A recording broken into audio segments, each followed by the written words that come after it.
So, what is Biomutant in a nutshell? Biomutant is an open-world, post-apocalyptic kung fu fable. Basically, in terms of structure, it's like Zelda Breath of the Wild, I guess.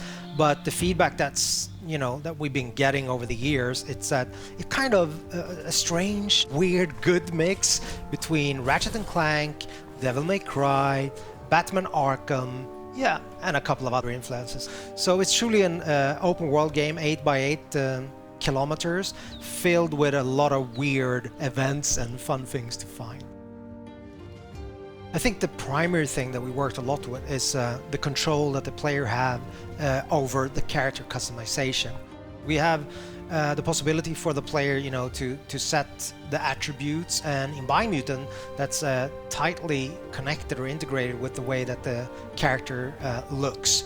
But the player is like completely free to morph their own breed, we call it a breed, but mammal, if you will. And eventually, people have a lot of assumptions on what kind of animal this is. But for me, and I guess the team, we have allowed the player to make what I call, more like a Muppet.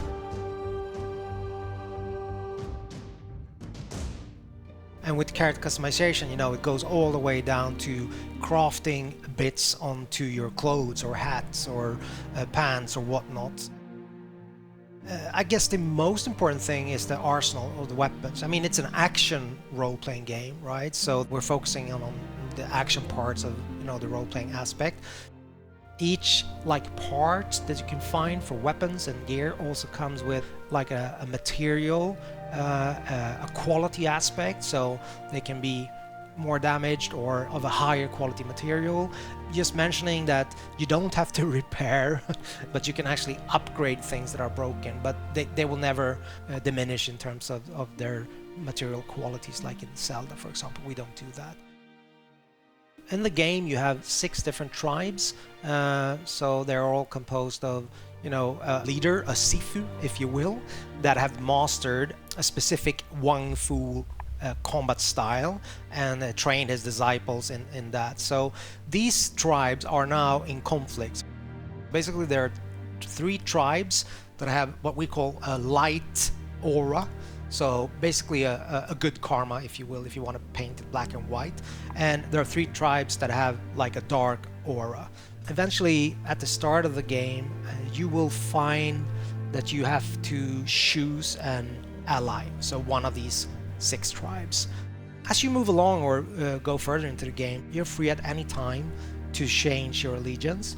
But at the start of the game, you choose one of these 2 tribes. And basically, at that point, the state of the world is represented by a huge tree that's at the heart of the 8x8 kilometer open world. So it's a representation of the world either going under or the world surviving. So this is all tied to the tree of life.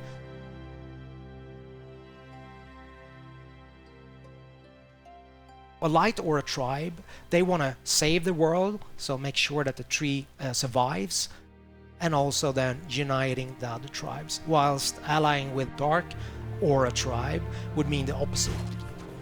They believe that the only way that you can move forward is to make sure there's kind of a cleansing, I guess. So making sure that everything that's bad in the world kind of goes under, so you have a rebirth and start anew, if that makes sense. So you're very free to make this choice, but also bear in mind that that will affect the ending of the game. Obviously, game being called Biomutant has to have some form of mutations slash abilities, right? There's quite a wide range of them. Primarily, we have the biomutations, so those are kind of more physical abilities, if you will. For example, you can spawn a mushroom in front of you. That has multiple uses, if I just use that one as an example, in terms of creative freedom for you as a player. Combining this jumping up on the mushroom with, let's say, just electricity shooting out from your fingers, like the Emperor in Star Wars, or once the character is airborne, like your enemy, just going up there, unleashing some other kind of strange abilities. I don't want to go into all of them. But the other aspect is the psi mutations. So those are more like your, you know, X-Men style abilities, if you will.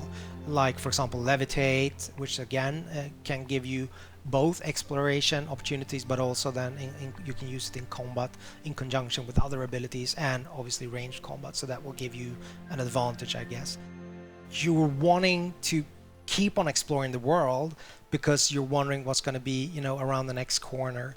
And I guess the hope that we have as a group, as a team, is that that's going to be the unifying factor in terms of people playing the game and giving us feedback, that it's notable that the game has a soul or a vibe that is a little bit unique and special. That's my highest hope for the game, I guess.